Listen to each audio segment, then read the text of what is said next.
검사입니다. 네. 최근에 날로 심각해지는 마약 범죄 대응을 위해서 지난 11월 21일에 검찰, 경찰, 해경, 세관, 국정원, 출입국, 그다음에 FIU 등 유관기관 86명 규모로 네. 마약 범죄 정부 합동수사본부가 출범하게 되었습니다. 네. 범정부적 노력의 결실로 매우 뜻깊게 생각하고 이러한 어려운 결단을 해주신 정부의 결단에 깊이 감사를 드립니다. 그간에는 마약 수사를 기관별로 각자 따로따로 이렇게 하다 보니까 네. 정보 공유라든지 수사 공조 이런 것들이 애로가 컸었는데 근본 합동수사본부의 설치로 이러한 점들이 많이 해소되어서 다양한 성과와 시너지가 도출될 것이 기대가 됩니다. 실제로 좀 출범한 지 한 달 정도 됐는데 마약 사범 약 20명을 입건하고 그중에 11명을 구속하는 등 적지 않은 성과도 나오고 있습니다. 향후에도 합동수사본부는 마약 수사의 국내 컨트롤 타워로서 마약 해외 유입을 막는 동시에 국내 유통, 소비를 단속하는 쌍방향식 집중 수사를 통해서 마약을 뿌리 꽂고 치료 재활에도 정성을 기울여서 마약 청정국으로서의 회복에 최선을 다하도록 네. 노력하겠습니다. 많은 관심과 지원을 부탁드리겠습니다. 네. 저도 관심이 많긴 하죠. 지금 제가 근데 경찰 보고 때 그걸 한번 물어봤는데 예.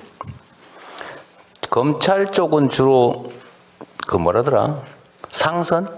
예, 상선 추적에 좀 능한 것 같고 경찰은 하선?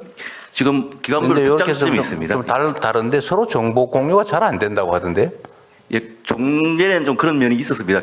검찰은 특히 해외 유입 수사에 좀 능한 특장점이 있고 경찰은 국내 유통 소비에 능한 수사 있는데 서로 기관 간 벽이 있다 보니 이게 원활치는 않았는데 그런 걸 극복하고자 이번에 이런 합동수사본부를 출범하게 됐습니다. 잘 되고 있다는 거예요? 예, 잘 되고 있습니다. 열심히 하겠습니다. 네, 잘해주세요. 네.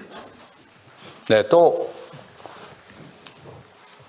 없으세요? 제가 마지막 한 말씀 좀 마약 관련해서 지금 되게 이제 국제적으로 마약 청정국지가 인구 10만 명당 20명 정도가 이하가 돼야 마약 청정국이라는데 저는 이미 40명을 넘었습니다. 한 44, 5명 정도까지 됐기 때문에 마약 청정국 회복이 사실 굉장히 어려운 상황입니다. 지금이 저는 마지막 골든타임이라고 생각합니다. 그래서 지금 합수부가 생겼지만 이게 한시적 조직이기 때문에 결국에는 길게 봐서는 마약 수사만을 전담하는 수사청을 만들든지 아니면 마약 수사부터 해갖고서 기소 공소유지 또는 국제공조라든가 치료 재활까지 가는 그런 청을 만들 건지도 좀 길게 봐서는 검토돼야 될 것으로 저는 생각합니다. 미국 같은 경우에 어떻게 샌프란시스코 사례가 많이 나오는 것이 굉장히 심각한데 저희도 너무 이 마약 사용 연령들이 좀 낮아지고 있거든요. 그 다음에 인터넷이라든가 국제 어떤 해외 구매 직구를 통한 단속이 굉장히 어려워갖고 대통령께서 지시해갖고서 우편 집중국에다 좀 설치하지 않았습니까? 그래도 그게 굉장히 사실 제한되어 있거든요. 어쨌든 그런 면에서 전국적으로 그걸 또 확대해야 될 것이고 이 전문적인 이 정보를 갖다 지금 공유는 합수본에서 다 가능하지만 이게 항구적으로 돼야 되지 않으면은 괜히 어려운 상황이 올 수도 있다는 생각을 합니다. 저도 그 생각을 많이 하는데 지금 해외 다른 나라의 사례 같으면 마약 수사청은 그러면 우리나라 검사에 해당되는 사람 그다음에 수사관 이렇게 구성이 됩니까? 아니면 그냥 수사만 하고 예를 들면 영장 청구 기능이나 이런 건 분리돼 있나요?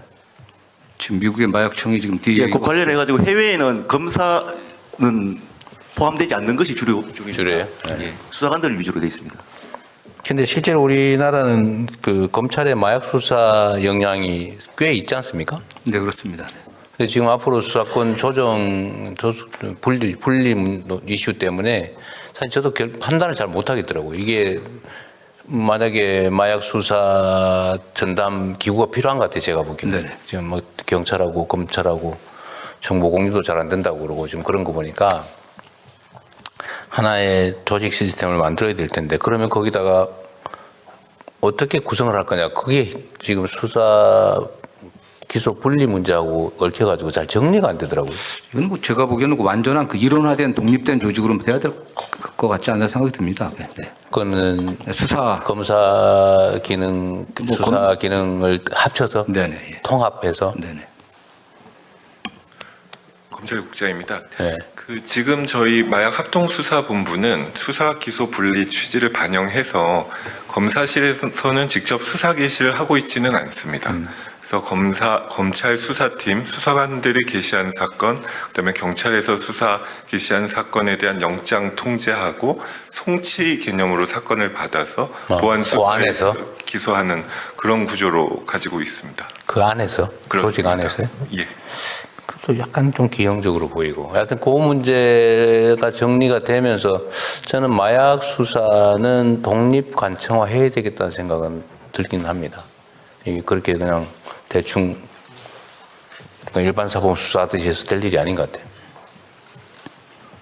네, 그건 또 그 법무부에서도 안도 좀 내보시고요. 이게 수사 기소 분리 문제가 요새 좀 꼬여가지고 예, 그렇게 하겠습니다. 네, 좀 정리를 해야 될 것 같습니다.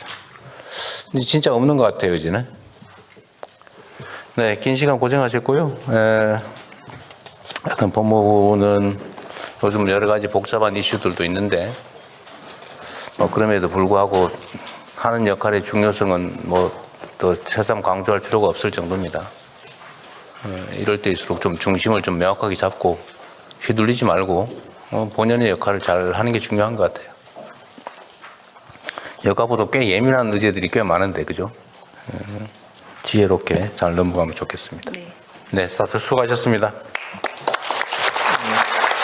이상으로 법무부 성평등가족부 업무보고를 마치겠습니다. 감사합니다. 대통령님께서 먼저 퇴장하시겠습니다. 네, 법무부는 모두가 잘 아는 것처럼 국가법 질서를 책임지는 가장 중요한 부처 중에 하나입니다. 그리고 법무부는 국가의 공인된 폭력을 제도적으로 행사하는 곳이죠. 아무나는 아니지만 어쨌든 국가의 법 질서 유지를 위해서 국가 공권력을 최종적으로 행사하는 매우 중요한 기관입니다. 그렇기 때문에 최대한 절차적으로 정당해야 되고 결과도 역시 정당해야 됩니다. 국민들의 신임을 저버리지 않았으면 좋겠다는 말씀드립니다. 성평등가족부는 이름도 바꿨지만 어쨌든 국민들 사이에 평등 정책을 제대로 시행하는 중요한 기관입니다. 또 가족 문화나 가족 내부 문제들도 잘 챙겨야 되는 기관인데 꽤 오랫동안 국가기관으로서 취급을 제대로 받지 못했던 측면이 있는 것 같아요. 지금부터라도 주어진 역할을 잘하기 바랍니다. 자, 보고 시작할까요? 예, 이어서 업무보고를 진행하겠습니다.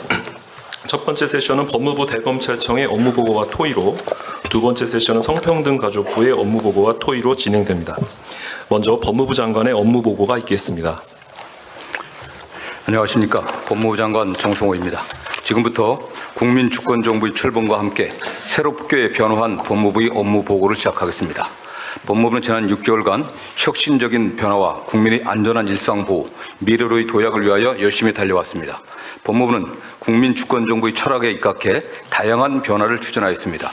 민생을 위협하는 전세 사기 범죄자에게 중형이 선고될 수 있도록 사기죄의 법정형을 상향하고 보이스피싱 범죄로 얻은 수익에 대해 필요적 몰수 규정을 도입하는 등 가시적 입법 성과를 거뒀습니다.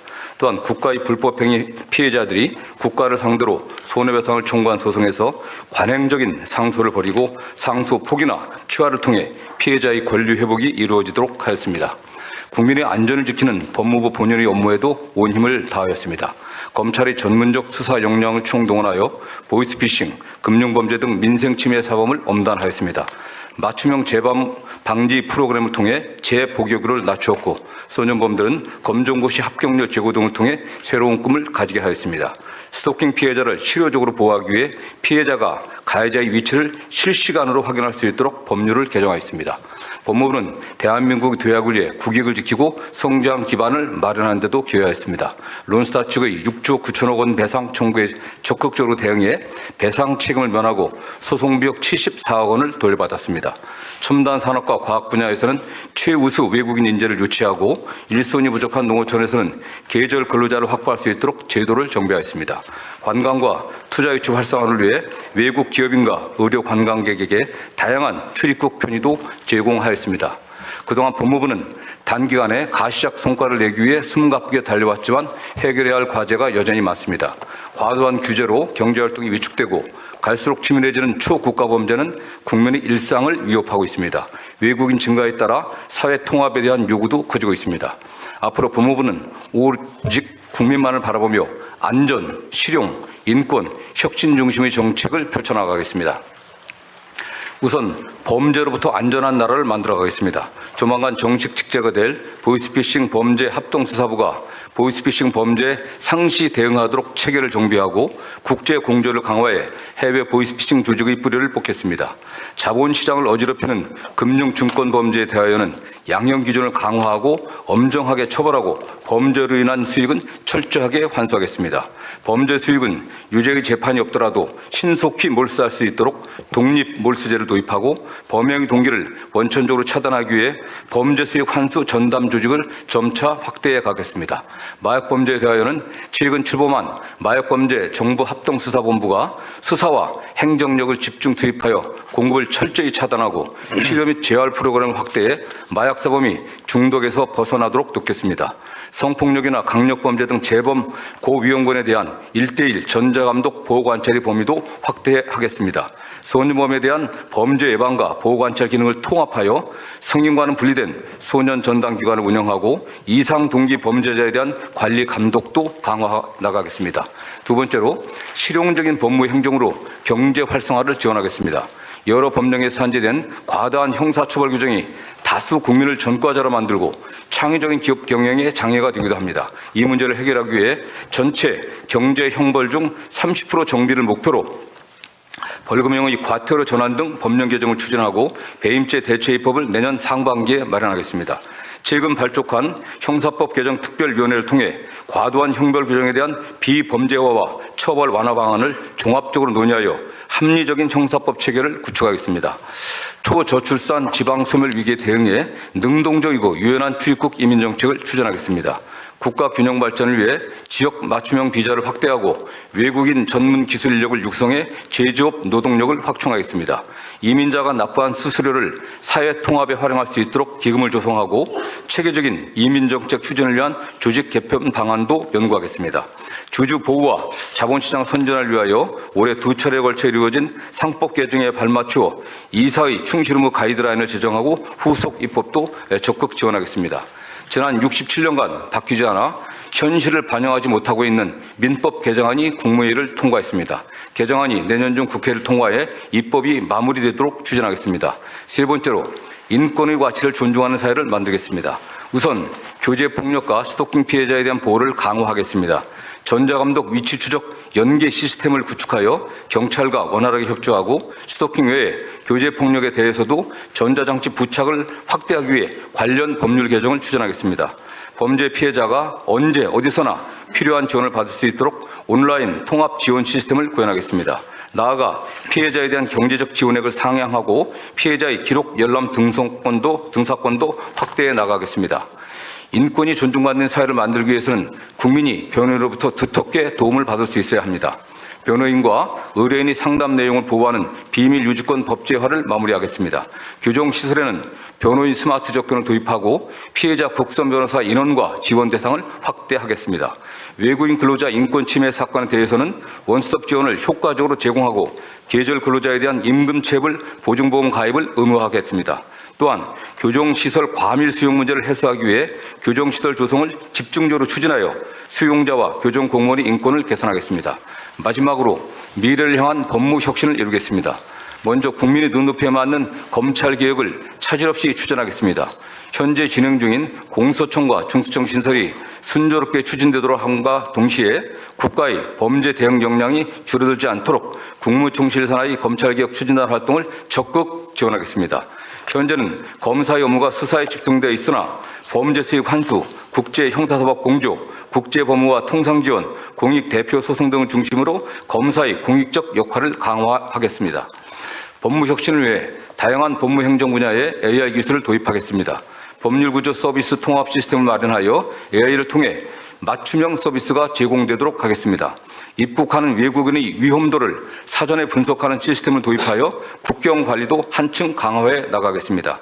AI 기반 교정 플랫폼과 행동 분석 시스템을 구축하여 효율적인 교정 교화가 이루어지도록 하고 피치료 감호자의 이상 행동 정보를 바탕으로 치료 관리 계획을 수립하도록 하겠습니다. 국제 소송에 전략적으로 대응하여 국부 유출을 막고 해외 진출 기업을 상대로 법률 설명회를 개최하는 등 국제 법무 지원을 강화하여 국익 창출에 기여하겠습니다. 법무부는 2026년을 법무행정 혁신의 원년으로 삼고 끊임없는 도전으로 국민이 체감할 수 있는 변화를 이끌겠습니다. 이상으로 법무부의 보고를 마치고 대검찰청의 보고를 이어가겠습니다. 검찰총장 직무대행 구자연입니다. 대검찰청 업무 보고 드리겠습니다. 앞서 보고된 사항 외에 검찰은 인지수사의 총량을 감축해 민생사건에 역량을 집중하였습니다. 중대재해사건, 생활필수품 담합사건 등 민생 침해범죄 엄벌에 전력을 다하였습니다. 앞으로도 검찰은 보이스피싱 등 서민 다중피해 범죄로 취득한 부당한 수익을 철저히 박탈해 피해자에게 신속하게 환부하고 AI나 딥페이크를 악용한 범죄를 탐지하고 분석하는 기술을 개발하는 등 미래 범죄에 대응하며 다양한 공익 대표 활동 등 검찰의 바람직한 역할을 적극 모색해 실천하도록 하겠습니다. 이상 보고를 마치겠습니다. 네. 우선은 보이스피싱 대책은 법무부도 같이 검찰도 같이 하고 있는 거죠? 어쨌든 그거는 한 달도 안 돼서 상당한 성과를 실제로 낸 것 같아요. 예. 동부지검에 좀 합동수사부가 구성되어 있습니다. 아, 따로요? 예, 그렇습니다. 어쨌든 이게 9월 대비 10월, 11월에 전년 대비 피해보다 3분의 1이 줄어들었다고. 상당히 많이 준 것 같습니다. 일반 추세보다는.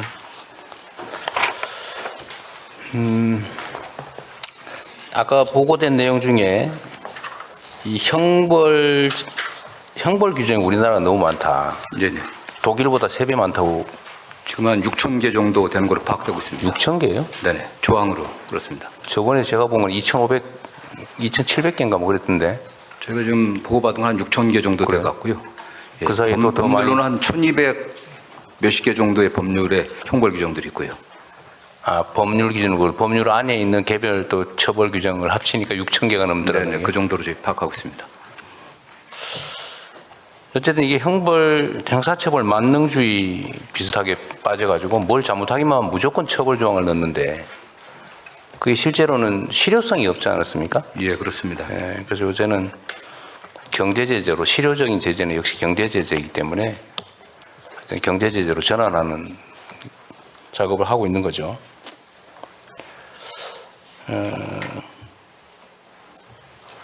하여튼 뭘 처벌하려고 그러면 수사하는데도 엄청난 역량이 투입되고 기소하고 공판 유지하고 재판하고 근데 해봐야 몇 년 지난 다음에 뭐 기껏해야 집행유예 받아가지고 처벌 제재 효과도 거의 없는데 어쨌든 국가 역량이 너무 많이 소모되는 것 같아요. 어쨌든 그거는 좀 신속하게 가시적인 성과를 좀 내면 좋겠습니다. 그리고 다른 기관에 지금 이게 업무 보고 받다가 발견한 건데 마약범에 대한 마약 사범 재소자, 네네. 그러니까 이 뭐 거래 공급자들 말고 이 투약자, 네네. 투약자들에 대한 재활 치료는 실제로는 거의 안 되고 있다고 하는 것 같아요. 지금 좀 어떻습니까? 중독자에 대해서 치료 지금 그 비율이 좀 적은 편입니다. 일단 뭐 검찰 단계에서 조건부 기소유예가 가능하고 이제 법원 단계에서 뭐 이제 어떤 그게 이제 수강 명령이라든가 보호 관찰, 이수 명령 같은 걸 내리고 그에 따라서 교정 단계에 들어가야 되는데 마약 사범 관련해서는 주로 이제 이수 명령을 같이 이제 병행 그 실형에서 병행을 하게 되는데 이수 명령이요? 교육 이수? 예. 그렇습니다. 그래서 뭐 기본 단계, 뭐 집중 단계, 심화 단계로 해갖고 40시간, 80시간, 160시간씩 교육을 시킵니다. 그런데 문제는 전문가가 부족합니다. 예, 전문가가 좀 부족해갖고요. 교정 직원들이 이 관련 지금 자격증을 많이 따고 있는데 상당히 부족한 상황입니다. 집중 치료 기관이 좀 2개 교도소가 있는데 지금 4개 교도소로 확정할 예정입니다. 마약 사범 수감자는 대체적으로 숫자가 얼마나 돼요? 지금 마약 사범들이 올해 오늘 아침 기준으로 지금 7,400명 정도 됩니다. 전체 재소자가 얼마예요? 전체 제도사 지금 기결 미결 합쳐서 6만 5천 명 조금 넘습니다. 10%가 넘는다는 거예요? 예, 마약 그렇습니다. 사범. 네. 근데 이게 이제 마약 공급책이나 이런 쪽이야 몰라도 마약 투약 사범은 치료를 본인도 실제로는 원할 테고 네, 그렇습니다. 치료하면 효과도 좀 있을 텐데 국가에서는 기소유예 제가 저번에 마약 퇴치 운동본부 뭐 그쪽 보니까 내가 볼 때 엄청 부실해 보이던데 체계적으로 마약 사범에 대한 대응 교육 또는 재활 체제가 있어요. 예, 저희들이 뭐 그 검찰이나 이제 검찰 제가 규정에서 말씀드린 일단은 네. 재소자에 대한 상당히 이제 기구들이 구성돼 있습니다. 그래서 지금 부산하고 부산 청주죠 두 군데가 지금 전담 기구가 구성돼 있는데 그 보니까 치료해서 인원이 제한돼 그러니까 있습니다. 대상자가 뭐 300명 수준인 것 그렇습니다. 같은데 네. 7,000명이 들어있고 그중에 물론 공급책 이런 거 빼더라도 네. 단순 소지 투약자들 주로 투약자들 숫자는 얼마쯤 될까요? 그거 제가 정확하게 지금 뭐 누구 저기 아시는 분 없어요? 예, 법무부 교정본부장 이용렬입니다. 말씀드리겠습니다. 네. 전체 지금 마약 수용자는 약 7,400명입니다. 네. 그중에 한 4,800명 정도 전체 4,800명 중에서 약 65%가 투약자고 42%가 투약자고 58%가 비투약자입니다. 한 4,000명 정도, 4,000여 명 정도가 투약자들이다. 거기는 재활 치료가 필요하겠죠, 기본적으로. 반드시 필요합니다. 예. 근데 아까 보면 저기 뭐 2개 교도소에서 한 200명, 200 몇십 명이든가 뭐 그런 것 같은데 자료상으로는. 네. 그거 좀 늘리겠다고 하는 거 봐요. 2배 늘려봐야 500명도 안 되는데 네. 나머지는 어떻게 합니까? 그냥 가둬놨다가 내보내요? 그렇지 않습니다. 지금 이제 현재는 투약자에 대해서 지금 마약류 관리법이 교육을 의무화시키고 있는데요. 비투약자가 제일 문제입니다. 그런데 관련 그 비투약자에 대해서도 입법을 해서 교육을 의무화하도록 지금 국회에 지금 계류 중에 있습니다. 비투약자는 뭐 단순 소지자 아니면 뭐 판매자, 공급, 소지 그런 거예요? 예, 그렇습니다. 그러면 그 투약자, 중독자죠. 투약자에 대해서는 충분한 재활 교육이 되고 있다고 그렇게 말씀하신 거예요? 아직은 좀 부족합니다. 저희가 그래서 내년 1월 1일부터 전담 부서를 지금 4개 교도소에 만들었습니다. 그래서 4개를 만들어봐야 500명 미만인데 보니까. 그렇습니다. 현저하게 부족한 상황입니다. 그러니까 아니 제가 하는 얘기 잘 들어보세요. 거기는 나름 어쨌든 뭐 시스템을 갖춰서 재활 교육을 하고 있는데 뭐 시설도 갖추고 하겠죠. 거기서 그렇게 대응하지 못하는 나머지 투약 인원에 대해서는 어떻게 하고 있냐고요? 그냥 단순 수감하고 관리하고 있는 거예요? 그렇지 않습니다. 그럼 어떻게 하고 있냐고. 미결 수용자하고 비투약자에 대해서도 아니 그게 아니고요. 저 투약자 실형 선고를 하게 되면 반드시 이수 명령을 갖다가 그 법원에서 내리게 돼 있습니다. 그러니까 교육인데요, 이게. 투약자는 무조건 이수 이수 명령을 어디서 해요? 수감 중에 한다는 겁니까? 그렇습니다. 그래서 그 이수 명령은 이제 40시간, 80시간, 160시간 이렇게 단계별로 나눠서 교육을 시킵니다. 다만 문제는 전문가들에 의한 치료적인 사실은 치료가 필요한 치료는 안 하고 교육만 네. 일정 시간 네. 하고 치료 활동은 실제로는 못 하고 있는 상황이다. 네. 그러면 뭐가 필요합니까? 어쨌든 저희들이 그 중독 재활, 그 중독자들 재활하는 시설이 말씀드린 건 2군데인데 이걸 좀 더 확충해야 되고요. 실제로 이제 전문가들이 좀 저희들이 있어야 됩니다. 치료 전문가들이. 근데 지금 이게 사실은 뭐 정신적인 질환과 또 관계돼 있기 때문에 상당히 심각한 그 정신질환을 갖고 있는 그런 마약 사범도 있는데 전체 교정 시설 안에 있는 정신과 전문의가 1명입니다. 지금요. 아, 그래요? 예, 예를 들면 일정한 재력이 되는 사람은 5만 원, 10만 원짜리 뭐 10장 받은 데 아무 상관없어서 다 막 위반한다는 거 아닌가요? 그래서 이거를 좀 자력에 따라서 차등을 두자. 범칙금이든 뭐 벌금 얘기까지 있었는데 그건 쉽지 않을 것 같고 범칙금이라도 네네. 그렇게 하자는 얘기에 대해서는 혹시 내부 검토된 게 있어요? 저희들이 뭐 제가 취임하면 사실 그 부분은 검토한 바가 없습니다. 지금. 네. 검토를 해보겠습니다. 네. 이게 꽤 논의는 많이 됐는데 이거 한번 왜냐하면 이게 똑같은 이게 공정하지 못하니까 제재 효과가 누구한테는 있고 네. 누구한테는 없거든요. 그래서 이거는 한번 점검을 한번 해볼 필요가 있지 않을까 싶네요. 예, 그렇게 하겠습니다. 네.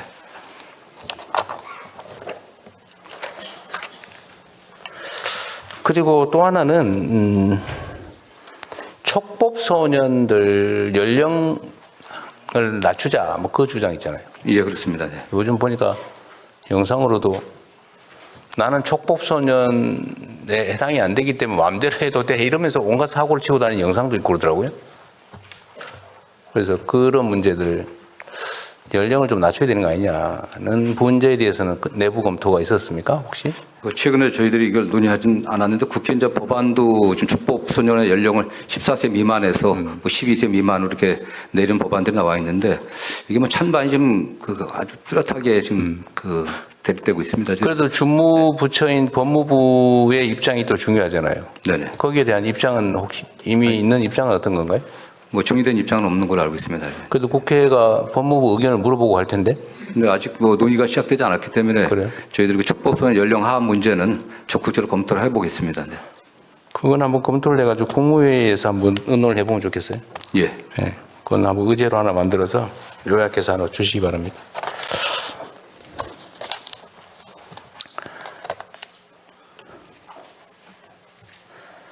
어, 10페이지의 윗부분에요. 자본시장 교란범죄 음단 항목이 있는데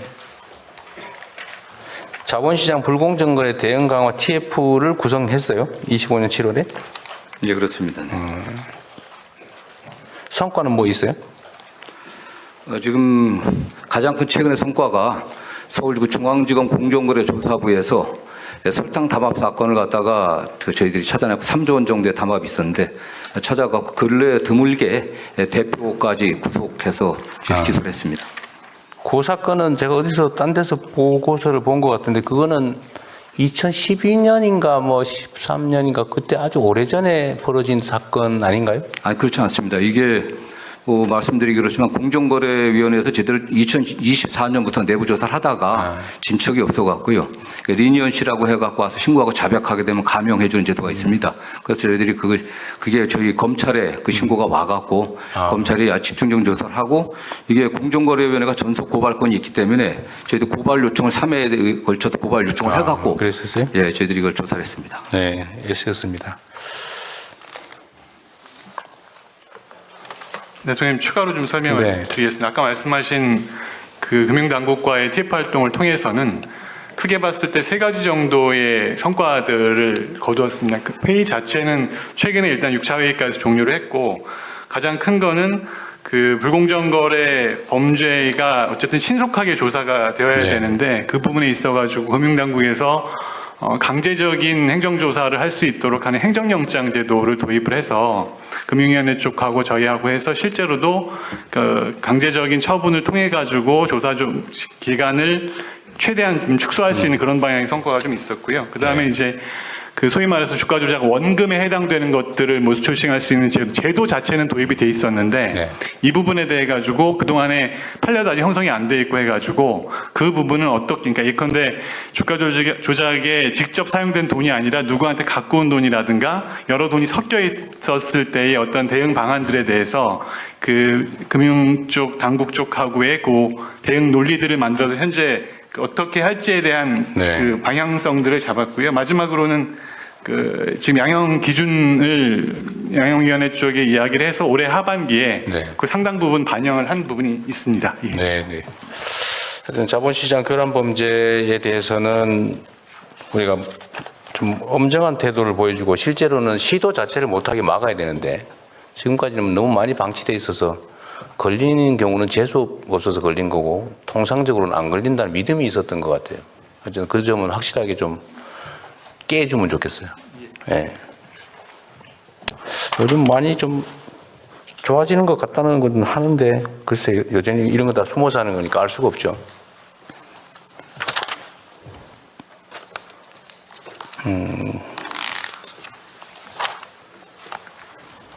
그리고 여기 경제 형벌 어쩌고 저쩌고 있어서 그러는데 전에 초코파이 1,000원짜리 이런 건 왜 기소한 거예요?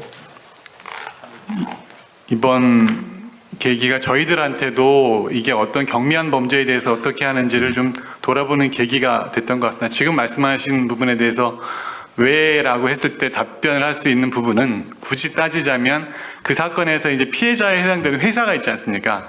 회사에서 굉장히 이제 강한 처벌 희망의 의사를 표시를 했었고 그 부분이 이제 뭐 화해나 이런 것들 없이 끝까지 가다 보니까 네. 기소가 이루어졌는데 이 결국 지금 아시다시피 이제 상고 포기하면서 사건은 종료가 됐습니다. 근데 그 과정에서 보면 결국 국민의 눈높이에 맞는 정도의 공소권을 행사하는 그 부분에 대한 고민이 이번 기회를 통해 가지고 좀 됐던 것 같고 저희들도 관련돼 가지고 앞으로 경미한 범죄에 대해서 어떻게 할지 이 부분에 대한 지침을 좀 마련하는 중입니다. 네. 원래 경미한 이거 초범이 아니고 재범이거나 뭐 그랬어요? 예, 그랬던 전과가 것으로 있었습니다. 네. 전과가 있었던 절도 것으로 알고 전과가 있습니다. 예, 절도 그랬던 전과가 걸로 있었나요? 기억하고 있습니다. 예. 그런 어려움도 있었겠네요. 기소 유예하기가 조금 어려운. 어쨌든 법률 제도상으로도 이런 경미한 범죄에 대해서는 다른 나라들은 이런 경우에 어떻게 해야 된다는 규정이 있는 경우도 꽤 있다고 하더라고요. 근데 지금은 죄가 되면 액수가 적어 20원 피해를 입었더라도 10원짜리 피해라도 이론적으로는 어쨌든 처분을 해야 되는 상황이 발생하잖아요. 기소유예를 하든지 기소하든지. 예, 그렇습니다. 예. 죄가 되면. 근데 10원짜리 길에 떨어진 5핀 주스 갖다 그 점유이탈물 횡령이잖아요. 그죠? 신고 안 하고. 예를 들면 그런 경우도 굳이 기소해야 되나 그런 거를. 아예 제도적으로 경미한 처벌 가치가 없는 거는 안 하는 그런 제도를 만들어야 되지 않을까요? 예, 다른 나라는 그런 게 있다고 하던데. 네, 저희들은 검토해 보겠습니다. 네. 네. 그게 너무 일선 검사들 입장에서는 이거 죄가 되는데 기소유예 하려니까 전에 뭘 한 기록도 있고 하면 혹시 문책 당할까 싶어서 그냥 에이 기소해버리고 이럴 수도 있죠. 근데 예. 그 길을 하나 만들어 주기는 해야 되지 않을까 싶습니다. 예, 그렇습니다. 국민들이 보기엔 이런 걸 기소하게 되면 이게 그냥 공소권의 남용 또는 오용으로 느끼기 반대쪽으로. 좋은 부분입니다. 예, 예. 하여튼 그것도 고민은 좀 해야 될 것 같습니다. 예. 그 다음에 17페이지에 이런 거 있네요. 피해자 열람 등산권을 확대하자. 그 검찰은 기소를 할 때 수사 기록, 증거 기록을 다 파일로 만들잖아요. 그 변호사들한테 파일로 그냥 주면 안 됩니까? 꼭 한 장에 50원씩 받고 수백만 원씩 들여서 꼭 복사시켜야 되나? 일단 뭐 열람 등사 관련된 부분에서는 지금 대통령 말씀하신 부분이 마침 12월 15일부터 해가지고 형사기록 전자화가 전면 시행이 되었습니다. 그래서 향후에는 이제 기록에 관한 그 관점 자체가 지금 말씀하신 것처럼 PDF 파일 형태로 전환이 됐기 때문에 그 부분에는 이제 제도적으로는 좀 해소되는 국면에 있다고 볼 수 있을 것 같고요. 어쨌거나 그동안에는 종이 기록의 원본성이 있었기 때문에 그 부분은 뭐 불가피하게 이제는 해결된 거예요? 근데 다만 이제 그 기존 사건 새로 이제 그 시점부터 입건되는 사건부터 적용되니까 과거의 것들이 아직 남아는 있을 텐데요. 어쨌든 그런 측면에서는 좀 전환이 있을 수 있을 것 같습니다. 하여튼 국가적 낭비이기도 하고 불필요하게 고통을 가하는 것 같아서 이미 다 가지고 있는 거 그냥 파일 복사해 주면 되지 그거를 한 장씩 가서 일당 주면서 그런 걸 복사하라고 시키는 게 너무 가혹한 것 같아서요. 한번 검토 한번 해보십시오. 예, 지금도 일선에서는 다 그러고 있던데. 예. 네. 익명화가 만약에 문제가 되면 그에 대해서는 뭐 변호인들이 책임을 지면 되는 거죠. 예, 익명화는 다행히 또 전산적으로 그 시스템들을 좀 갖추고 있습니다. 예. 19페이지에 상소제도 개선 추진 이런 것도 있네요. 예, 지금 TF 구성해서 좀 이제 논의하고 있습니다. 네. 어쨌든 검사들 입장에서는 그냥 원래 하던 일이니까 상소하고 항고, 재항고 뭐 또는 상고하고 그래도 하는 게 그냥 깔끔하긴 한데 당하는 쪽에서는 엄청나게 괴로운 일이다. 그리고 아까도 제가 잠깐 말씀드렸지만 국가 본질적인 폭력이죠. 국가 형벌권을 행사하는 공권력을 행사하는 데는 절차적 정당성도 있어야 되고 실체적 정당성도 반드시 확보돼야 된다. 일본에 비하면 너무 항소, 상소율이 너무 높다. 지적이더라고요. 그런 것도 고려를 좀 해서 내부적으로 논쟁들도 많긴 하지만 합당하게 잘 판단했으면 좋겠습니다. 예, 그렇게 하고 있습니다. 네.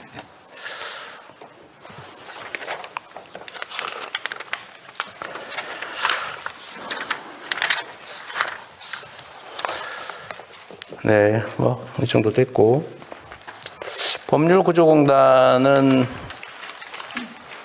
지금 정원이 905명인데 변호사도 145명을 고용하고 있어요? 어디 있습니까? 현원은 지금 112명으로 되어 있습니다. 112명. 예, 변호사들이 직접 소송 수행을 하거나 변론을 합니까? 예, 다 하고 있습니다. 형사, 민사, 구조 활동 형사는 피해자, 국선은 좀 많지 그건 안 하고 않습니다. 예, 그건- 민사 예, 법률 구조 활동을 하는 건가요? 네.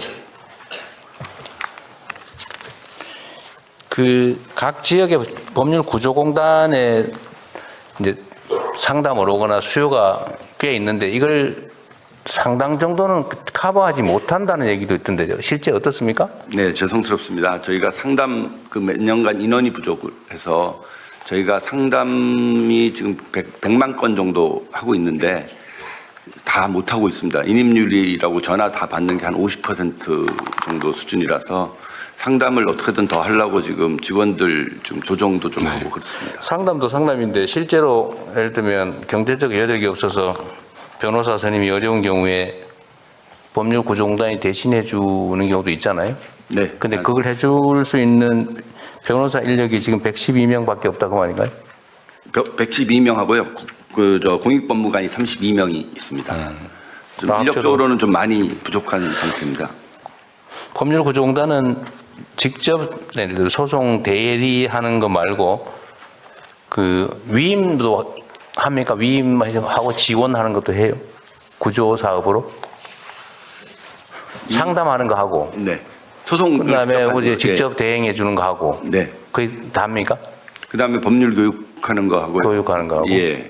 무슨 지원 활동 지원은 안 하고 지원이라 하면 구조 지원 소송 구조 지원 구조 지원은 상담을 하면서 지금 제가 지금 말씀하시는 상담해 주는 거 예. 여기 있는 인력으로 예. 위임 받아서 대행해 주는 거 네. 말고 교육하는 거 이거 말고 추가로 예를 들면 변호사 선임비를 지원해 준다든지 이런 거 하느냐고 말이에요. 비용적 지원은 안 해주고요. 채무자 대리는 저희들이 해주고는 있습니다. 그 정도. 예. 예산 규모는 얼마예요? 지금 현재 1,200억 정도. 1,200억이네. 예. 네, 알겠습니다. 정부 법무공단은 어디 계세요? 네, 여기 있습니다. 아, 네. 여기는 국가 소송 대리하는 곳인가요? 네, 맞습니다. 소송 대리도 하고 법률 자문 또 헌법 네. 소송도 하고 있습니다. 상당수는 직접 못하고 민간 변호사한테 의뢰하죠? 네, 저희가 전체 국가 소송의 한 4% 정도를 4% 맡고 정도요? 있습니다.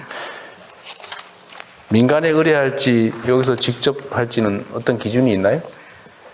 그러니까 그 국가 그거는 각 부처에서 알아서 네, 판단하는 거예요? 알아서 하는. 저희는 완전히 민간 로펌이랑 완전 경쟁입니다. 그래요? 네. 그 정부 예산을 직접 지원받지는 않습니다. 그래요? 그럼 정부에서도 수임료를 지급하고 맡긴다는 건가요? 그러니까 간접적으로 이제 수임료하고 착수금과 성공보수로. 그래요? 네. 보조금이 한 4% 정도 있습니다.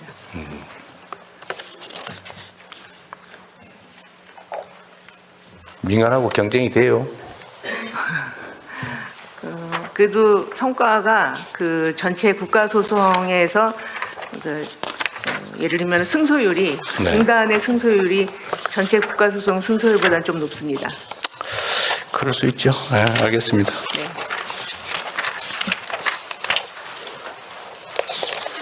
네. 하여튼 대검찰청은 검찰청 업무라고 하는 것 자체가 하여튼 국민에게 신체적 구속을 가하거나 아니면 그들의 인생 자체를 재단할 수 있는 엄청난 권한을 가지고 있는데 그 권한이 공정하고 투명하고 객관적으로 행사될 수 있도록 각별히 신경 써 주십시오. 예, 그렇게 하겠습니다. 네. 자, 성평등 가족부 할까요? 네, 이어서 성평등가족부 장관이 주요 업무를 보고드리겠습니다.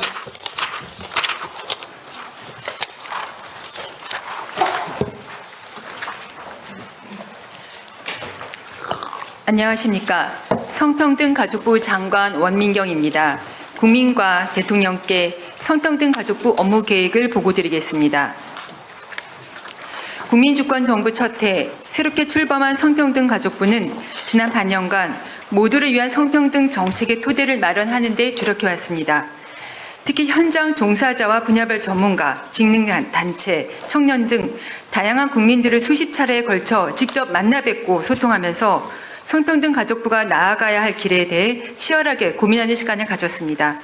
그 과정에서 국민들께서는 여전히 큰 성별 인식 격차, 젠더 폭력, 청소년 마음 건강, 가족 형태 변화 등 여러 가지 과제들을 말씀해 주셨습니다.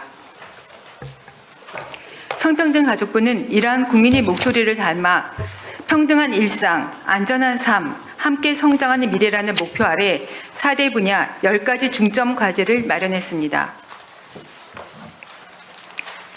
먼저 성평등이 선언에 그치지 않고 국민의 일상 속에서 실질적으로 작동하도록 제도와 정책 전반을 다시 들여다보고 혁신하겠습니다. 성평등 정책 분야에서의 부처 간 협업과 정책 총괄 기능을 강화하기 위해 양성평등위원회를 확대 개편하겠습니다. 현재 8개 부처에 설치된 성평등 정책 전담 부서를 전 부처로 확대하여 모든 장관이 각